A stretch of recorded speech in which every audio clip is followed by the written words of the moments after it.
Welcome back to Bug Proletariat 40K, and we're just one day away from seeing a bunch of Tyranid data sheets, which is awesome.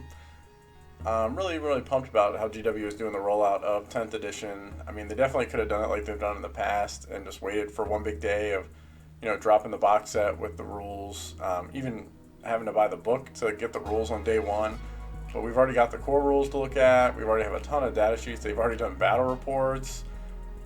This is definitely the best edition rollout that I've experienced since I've been involved with the game, and I'm really excited to see what a full army is going to look like. And the first time we're going to be able to see that is tomorrow when they release all the Tyranid data sheets.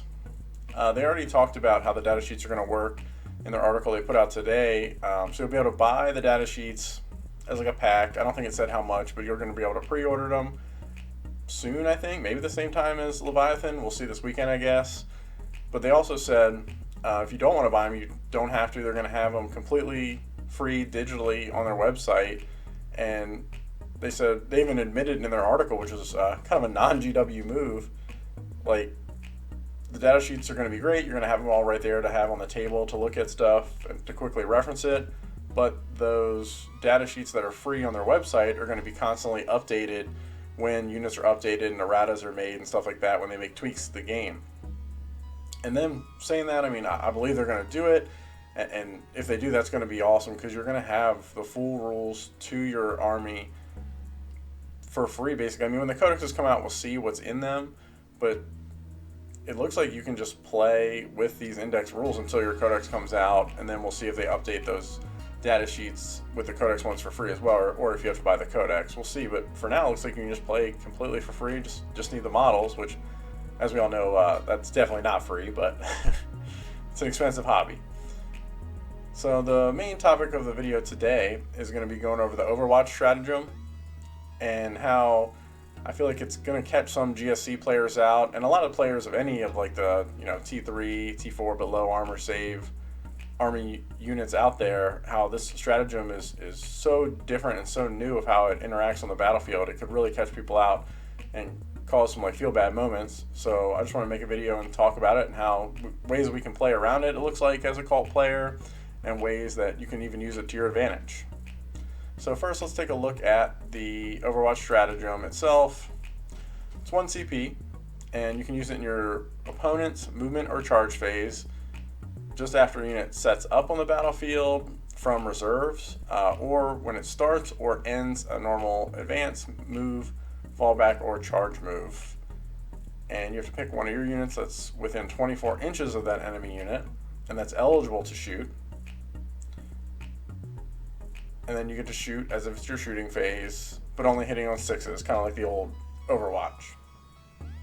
Stuff that gets around this are like torrent weapons that auto hit, like we see with the new Marines and the Leviathan box set. So definitely, if your opponent has a bunch of torrent weapons, remember that they can do this out to 24 inches. And now the first thing we need to look at is they can do it in different phases, right? Overwatch used to happen just you charge your unit into an opponent unit, and they got to do some Overwatch, and hopefully they plinked a wound off or two is how it sometimes worked out. Or maybe if they had Gilliman full rerolls, they could do some damage.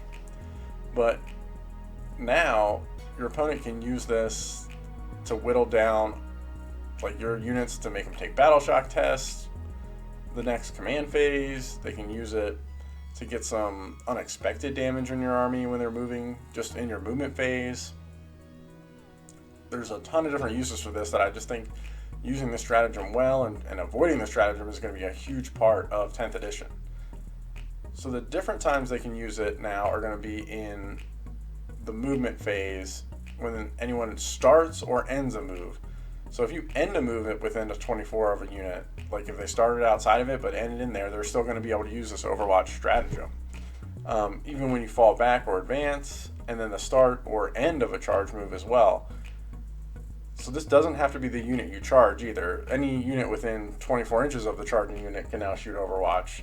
So a very valid tactic is going to be to have some torrent weapons hanging out behind your front line that's going to get charged, and just Overwatch with those torrent weapons into charging units. Okay, now let's take a look at how this will affect Genestealer cults in particular, right? When you're playing GSC, and I mean, in 9th edition, we didn't like things being Overwatch just when it was way more restricted. We're definitely not going to like the stratagems because our units are typically, our neophytes are going to be T3, acolytes T4, and they're just not high armor save units. So even if your opponent is hitting on 6s and maybe getting reroll somehow, just a few of those hits going through is going to kill some of your models and reduce that unit's combat effectiveness, which we really can't afford a lot of times in Genestealer Cult. So we'll start with the good news. When you use Cult Ambush to bring your units back onto the table in your opponent's movement phase, they won't be able to fire Overwatch into them when they're deploying from the blips, because it specifically calls out your opponent's movement or charge phase, and we're going to be putting our units out from Cult Ambush in our opponent's, I said opponent's movement phase twice, but our opponent's end of their movement phase. So they won't be able to shoot Overwatch into you from this, which is good because they are going to have a shooting phase after you deploy them from the blips. And another way we're going to be able to stop from getting Overwatched by our opponents is making the enemy units take battle shock tests, because if they are battle shocked or fail a battle shock test, that unit can't be chosen for stratagems that phase. I pulled up the Patriarch status sheet because we have an example of an ability that makes enemy units take battle shock tests in his Cosmic Horror ability. This one's not going to work for you to shut off Overwatch. It's just the only one we have an example of right now. But it's a 6-inch in the fight phase, take a battle shock. So that'll be awesome. Like, they won't be able to fight twice. But if we have any way to cause battle shock throughout the turn, in the shooting phase to your opponent's units, that would be amazing to stop the Overwatch. And then just the good old-fashioned kill half the wounds or half the models in the unit, make them take battle shocks like that. And then, unless they spend that 1 CP to auto-pass the battle shock, they won't be able to use that Overwatch stratagem on there. So it's going to be extremely important, even more than before 9th edition, for you to position your more fragile GSC units because of the stratagems out there. And your opponent, now, you can only use it once per total turn, so you can't use it in your movement phase, and then they wouldn't be able to use it in your charge phase also. So that's good news. If your opponent has sitting on like 3 CP, they've already used it in your shooting phase, you can try and bait this out from a unit of like neophytes or something like that might seem kind of important, but really you're just trying to get acolytes to charge a unit without it getting Overwatched, for example. And then we're also just going to have to go back to our, tried and true strategies of using terrain to come down from deep strike to kind of block angles.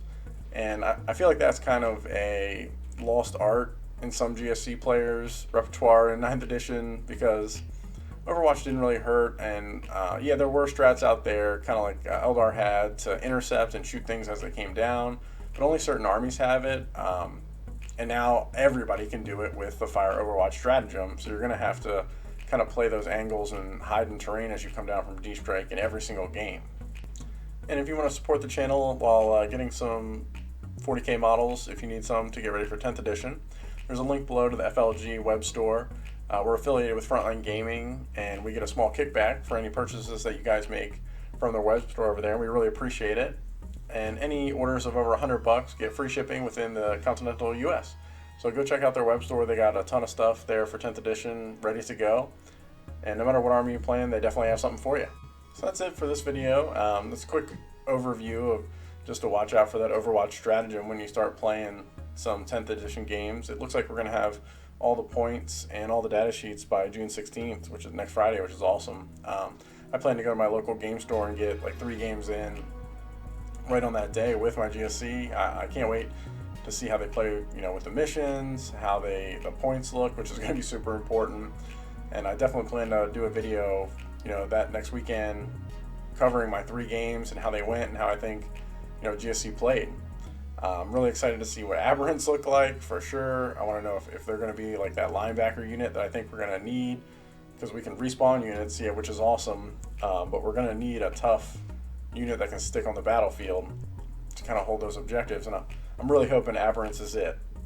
I'm really excited to see what ridge runners look like as well. Those mining lasers, God, I hope they don't hit on 5 so they have to stand still all the time. I hope they hit on 4's base, but we'll see how it works out. Thanks for watching, everybody, and if you enjoyed the video and the GSC content, you want to see more of it, keep coming. Like and subscribe on the video, and I really appreciate it, and good luck on your 10th edition games out there. It won't be too long before we're all playing.